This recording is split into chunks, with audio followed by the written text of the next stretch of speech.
Ciao ragazzi e benvenuti in questo nuovo video. Allora, capire come fare video non mi ha aiutato solo a girare contenuti migliori ogni giorno, ma mi ha migliorato anche diversi aspetti della vita personale. Oggi voglio condividere con voi una piccola riflessione, valida anche per chi non ha mai preso in mano una videocamera, e vedremo quelli che sono i 5 punti che il videomaking mi ha insegnato. Forza!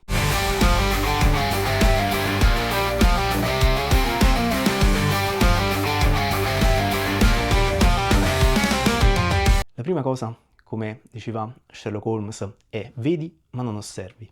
Dal momento in cui ci svegliamo fino a quando andiamo a dormire, i nostri occhi attraversano un mare di situazioni, ma raramente cogliamo le sfumature. Spesso siamo distratti o svogliati. Quante volte ci fermiamo davvero ad osservare il mondo che ci circonda? Lo ammetto, non lo faccio spesso, ma da quando ho iniziato a creare video noto molte più cose. Cercare la location giusta mi ha insegnato ad apprezzare i luoghi che visito e a scovare spunti nuovi, magari posti poco conosciuti. Anche la luce è diventata una mia ossessione, cambia durante la giornata, ma anche a seconda del periodo dell'anno. Non solo il sole sorge e tramonta in orari diversi, ma cambia letteralmente il punto in cui lo fa, trasformando ombre e colori. Negli ultimi 6 anni l'ho osservato così tanto che in certi posti che conosco molto bene riuscirei persino a dirvi l'ora e il mese semplicemente guardando il cielo. Non il giorno della settimana però, su questo ci sto ancora lavorando, lo ammetto. E sempre restando sul tema dell'osservazione, quante volte avete davvero guardato un vostro amico negli occhi, o una ragazza o un ragazzo che vi piace?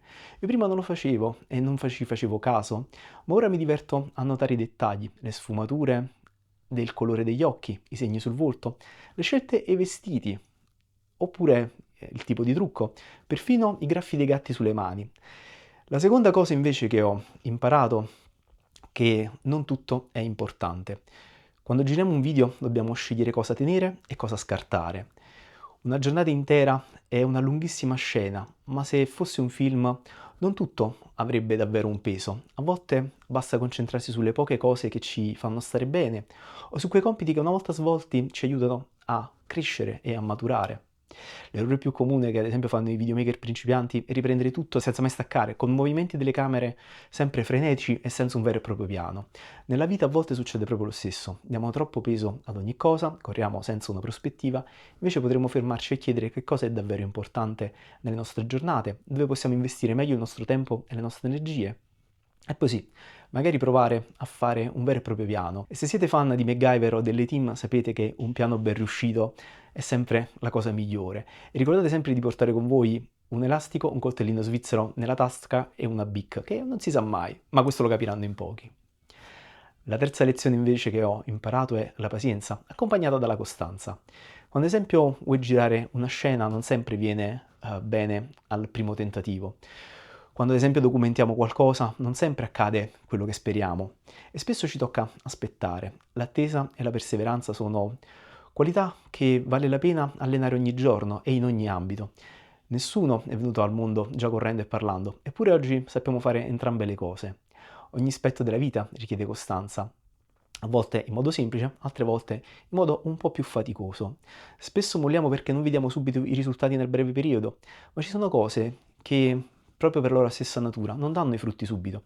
Io ad esempio sto crescendo negli ultimi mesi una pianta di peperoncino, ma non una pianta di peperoncino qualsiasi, una di quelle della Carolina Reaper, le piante di peperoncino più peccanti al mondo. E mio fratello mi prende in giro perché ancora non ha prodotto frutti, mentre io in realtà sto già pregustando quando gli infilerò uno di quei peperoncini super piccanti nel minestrone senza avvisarlo. Sto scherzando ovviamente, o forse no. Comunque, la quarta invece cosa che mi ha insegnato a fare dei video è la comunicazione.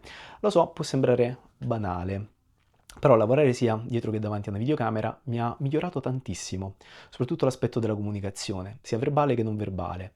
Mi ha insegnato a fare più attenzione.